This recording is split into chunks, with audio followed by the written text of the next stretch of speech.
मी घरातली कामं उरकून अशी सोफ्यावर बसले असेल तर मुलांना बघवतच नाही. काही ना काहीतरी काम सांगतच असतात.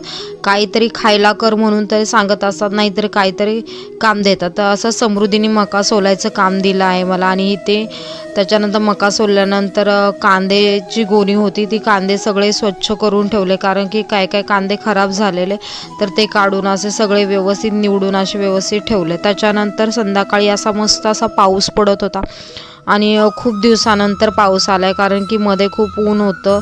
त्याच्यानंतर आत्ता पाऊस आला आहे खूप दिवसानंतर. त्याच्यानंतर मग पाऊस पडला आहे तर मस्त असा चहा वगैरे घेतला आल्याचा. आणि त्याच्यानंतर संध्याकाळी चहा वगैरे पिऊन झाल्यानंतर त्याच्यासाठी रात्री मी बीटरूटची कोशिंबीर केलेली. मस्त अशी बीटरूटची कोशिंबीर केल्यानंतर इथे बघा साईचं काय चाललं. साईचं मोबाईलमध्ये जास्त लक्ष असतं आणि इथे बुंदी खात बसलेला.